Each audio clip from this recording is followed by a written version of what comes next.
नमस्कार दोस्तों। आज हम समय की उस यात्रा पर निकलेंगे जहां से मानव सभ्यता की कहानी शुरू हुई थी। आज हम जानेंगे आदि इतिहास और भारत की सबसे प्राचीन, रहस्यमयी तथा महान सभ्यता सिंधु घाटी सभ्यता के बारे में।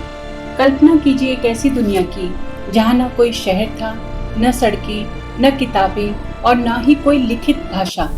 चारों ओर घने जंगल, ऊंचे पहाड़ और जंगली जानवर थे। इंसान प्रकृति के बीच जीवन जीना सीख रहा था। इतिहास के इस प्रारंभिक दौर को प्रागैतिहासिक काल कहा जाता है। इस समय का कोई लिखित प्रमाण नहीं मिलता, लेकिन पुरातत्वविदों ने जमीन की खुदाई में पत्थरों के औजार, हड्डियां और गुफाओं की चित्रकारी खोजी, जिनसे हमें उस समय के जीवन के बारे में जानकारी मिलती है। इसी काल को हम पाषाण काल भी कहते हैं, क्योंकि उस समय इंसान अपने अधिकतर औजार पत्थरों से बनाता था। पाषाण काल के 3 महत्वपूर्ण चरण थे। पूरा पाषाण काल, यह मानव इतिहास का सबसे प्रारंभिक और लंबा दौर था। उस समय इंसान खानाबदोश जीवन जीता था। वह भोजन की तलाश में एक स्थान से दूसरे स्थान पर घूमता रहता था। मुख्य कार्य था शिकार करना और जंगलों से फल, कंदमूल इकट्ठा करना। उनके औजार बड़े भारी और खुरदरे पत्थरों से बने होते थे। लेकिन इसी काल में इंसान ने एक महान खोज की, आग की। आग ने मानव जीवन बदल दिया। अब उसे ठंड से बचाव मिला, जंगली जानवरों से सुरक्षा मिली और भोजन पकाना संभव हुआ। मध्य प्रदेश की भीमबेटका गुफाएं आज भी उस युग की कला का अद्भुत प्रमाण हैं। वहां गुफाओं की दीवार पर बने शिकार और जानवरों के चित्र आज भी दिखाई देते हैं। मध्य पाषाण काल, धीरे धीरे पृथ्वी का मौसम बदलने लगा। बर्फ पिघली और घास के मैदान बनने लगे। अब इंसान ने छोटे और नुकीले औजार बनाना शुरू किया। इन औजारों को सूक्ष्म पाषाण औजार कहा जाता है। इसी काल में मानव ने पशुपालन शुरू किया और इंसान का पहला साथी बना कुत्ता। यह मानव सभ्यता के विकास का एक बड़ा कदम था। नव पाषाण काल, यह काल मानव इतिहास का सबसे बड़ा परिवर्तन माना जाता है। अब इंसान ने खेती करना सीख लिया था। वह गेहूं, जौ और अन्य फसलें उगाने लगा। खेती के कारण उसे एक स्थान पर बसना पड़ा। यहीं से स्थायी घर और गांव बनने शुरू हुए। इसी समय एक और महान आविष्कार हुआ, पहिए का। पहिए ने जीवन को पूरी तरह बदल दिया। अब मिट्टी के बर्तन बनने लगे और सामान ढोना आसान हो गया।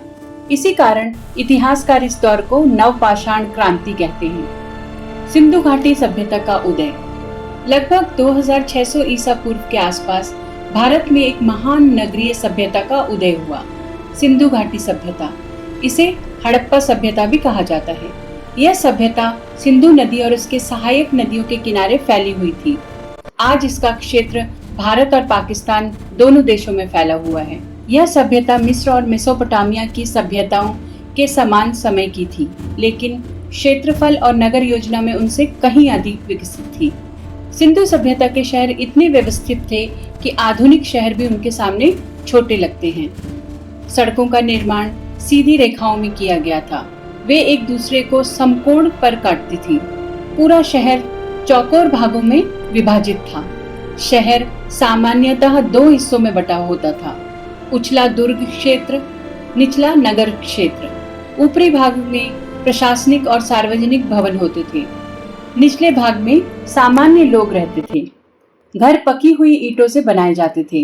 हर घर में आंगन, रसोई और स्नान घर होता था। यह इस सभ्यता की सबसे बड़ी विशेषता थी।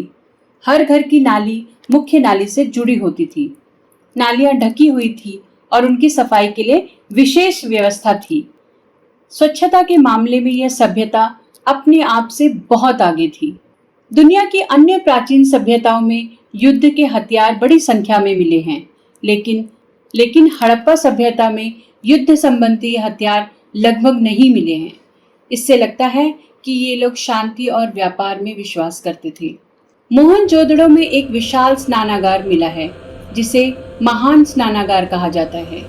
यह पूरी तरह से जलरोधी बनाया गया था।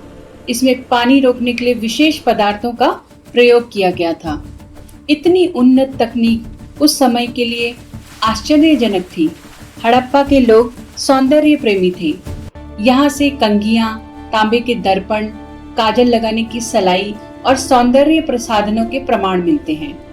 महिलाएं आभूषण पहनती थी और पुरुष सजी हुई दाढ़ी रखते थे।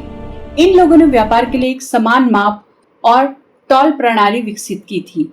वजन निश्चित अनुपात में बनाए जाते थे, जिससे व्यापार में ईमानदारी बनी रहती थी। बच्चों के लिए मिट्टी की गाड़ियां और चलने वाले खिलौने बनाए जाते थे।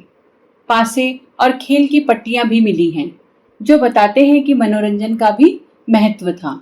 गुजरात के धौलावीरा में जल संरक्षण की अद्भुत व्यवस्था मिली है। वर्षा जल को संग्रहित करने के लिए बड़े जलाशय बनाए गए थे। यह विश्व की प्रारंभिक जल संरक्षण प्रणालियों में से थी। सिंधु सभ्यता का मुख्य आधार खेती और व्यापार था। ये लोग कपास उगाने वाले विश्व के प्रारंभिक लोगों में थे। इनका व्यापार समुद्री मार्गों से दूर देशों तक होता था। मेसोपोटामिया के अभिलेखों में सिंधु क्षेत्र को मेलुहा कहा गया है। व्यापार के लिए ये लोग मोहरों का प्रयोग करते थे। इन मोहरों पर पशुओं की आकृतियां और रहस्यमय लिपि अंकित होती थी। आज तक उस लिपि को पूरी तरह पढ़ा नहीं जा सका है। यहाँ बड़े मंदिर नहीं मिले हैं। लोग प्रकृति की पूजा करते थे। एक मोहर पर योग मुद्रा में बैठे देवता की आकृति मिली है, जिन्हें कई विद्वान भगवान शिव का प्रारंभिक रूप मानते हैं।